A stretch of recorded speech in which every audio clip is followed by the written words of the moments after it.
India Pakistan விவகாரம், அமெரிக்காவின் சர்ச்சை நடவடிக்கை. இந்தியா பாகிஸ்தானை இப்போ நாங்கள் உன்னிப்பாக கண்காணிக்கிறோம் அப்படின்னு அமெரிக்கா ஏன் சொல்கிறாங்க அப்படிங்கிற கேள்வி வருது. இந்தியா பாகிஸ்தான் இடையே கடந்த மே மாதம் ஒரு பதற்றமான சூழல் இருந்துச்சு. சில நாட்கள் வரைக்கும் மோதல் அப்படிங்கிறது கண்டினியூ ஆச்சு. அதுக்கப்புறம் மோதல் முடிவுக்கு வந்துச்சு. இப்போ கூட இந்தியா பாகிஸ்தான் இடையே இருக்கக்கூடிய சூழலை ஒவ்வொரு நாளும் கவனிச்சுட்டே இருக்கும் அப்படின்னு வெளியுறவுத்துறை அமைச்சர், அமெரிக்காவுடைய வெளியுறவுத்துறை அமைச்சர் மார்க்கோ ரூபியோ சொல்லியிருப்பது அப்படிங்கிறதா மிக முக்கியமானதாக பார்க்கப்படுகிறது. பஹல்காம் தாக்குதலை தொடர்ந்து இந்தியா பாகிஸ்தான் இடையே மோதல் வெடிச்சது. அப்போ பாகிஸ்தான் மீது இந்தியா ஆப்ரேஷன் சிந்தூரை நடத்தினாங்க.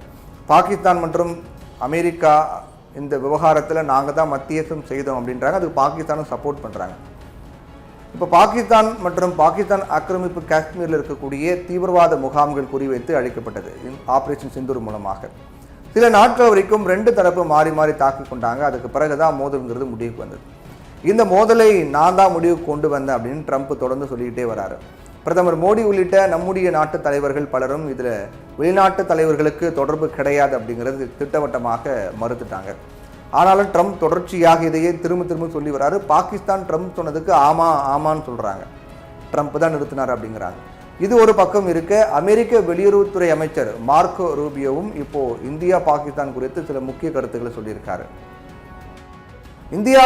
இந்தியாவிற்கும் பாகிஸ்தானுக்கும் இடையான என்ன சூழல் நிலவுகிறது அப்படிங்கிறத இப்போ நாங்கள் கண்காணிச்சுட்டே இருக்கோம், உன்னிப்பாக கண்காணிச்சு வரோம் அப்படின்னு சொல்லியிருக்காரு.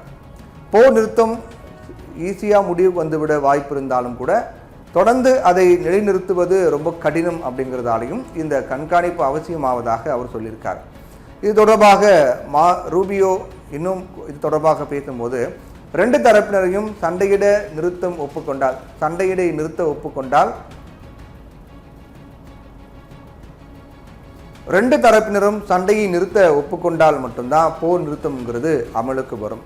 போர் நிறுத்தங்கள் நிலைத்திருப்பது ரொம்ப கடினம். இதன் காரணமாக தான் ஒவ்வொரு நாளும் பாகிஸ்தான் இந்தியாவை, அதே போல் கம்போடியா தாய்லாந்து இடையே என்ன நடக்குது அப்படிங்கிறத நாங்கள் தொடர்ந்து கவனிச்சுட்டே வரோம் அப்படின்னு சொல்கிறார். கிட்டத்தட்ட 3.5 ஆண்டுகளாக உக்ரைன் ரஷ்யா போர் அப்படிங்கிறது போயிட்டுருக்கு. அது நிலைத்திருப்பது ரொம்ப கடினம். சீக்கிரம் மோதல் தொடங்கிவிடும். ஒருவேளை இடையே போர் நிறுத்தம் ஏற்பட்டால், அந்த மாதிரி நாங்கள் தற்காலிக போர் நிறுத்தத்தை நோக்கி செல்லலை. நிகழ்காலத்திலும் சரி எதிர்காலத்திலும் சரி போர் இல்லாத ஒரு நிரந்தர அமைதி ஒப்பந்தத்தையே நாங்கள் நோக்கமாக கொண்டிருக்கோம் அப்படின்னு அமெரிக்காவினுடைய வெளியுறவு அமைச்சர் சொல்கிறார். இதே போல் அமெரிக்க செய்தி நிறுவனத்துக்கும் அவர் பேட்டி கொடுத்துருக்கார். அதுலேயும் கூட இந்தியா பாகிஸ்தான் மோதலை ரூபியோ குறிப்பிட்டு பேசியிருக்காரு. இது தொடர்பாக அவர் பேசும்போது, உலக நாடுகளிடையே சமாதானத்தை ஏற்படுத்த வேண்டும் அப்படின்னு செயல்பட்டு வரக்கூடிய ஒரு அதிபரை நாம் பெற்றிருப்பது அதிர்ஷ்டம், டொனால்ட் ட்ரம்ப் சொல்கிறார். Cambodia Thailand India Pakistan Rwanda TRC போன்ற இடங்களில் இதை நாம் பார்த்துக்கிட்டு இருக்கோம். சர்வதேச அளவில் அமைதி ஏற்படுத்த தொடர்ந்து முயற்சி பண்ணிட்டு வரும் அப்படிங்கிறாரு. இந்தியா பாகிஸ்தான் இடையே மோதல் முடிவுக்கு வந்தாலும் கூட இன்னும் இரண்டு தரப்பு உறவு சுமூகமான ஒரு நிலைக்கு வரலை. பாகிஸ்தான் தொடர்ச்சியாக தீவிரவாதிகளுக்கு ஆதரவாக செயல்பட்டு வரதால இந்தியாவுக்கு பிரச்சனை இருக்கு. இதனால தான் சிந்து நதிநீர் ஒப்பந்தத்தை நிறுத்தி வைப்பது உள்ளிட்ட பாகிஸ்தானுக்கு எதிராக பல்வேறு நடவடிக்கைகளை இந்தியா எடுத்து வருவது குறிப்பிடத்தக்கதாக இருக்கு. இப்போ என்ன பிரச்சனை அப்படின்னா, இந்தியா பாகிஸ்தான் தொடர்ந்து கண்காணிச்சுட்டு வரும் அப்படின்னு அமெரிக்கா சொல்றது. அமெரிக்கா பொறுத்த வரைக்கும் இந்தியா பாகிஸ்தான் பிரச்சனை நாங்கள் தான் நிறுத்தணுங்கிறது அவங்க உறுதியாக இருக்காங்க. நம்முடைய நாட்டு தலைவர்கள் இது மறுத்திருந்தாலும் கூட அவங்க விடவே இல்லை.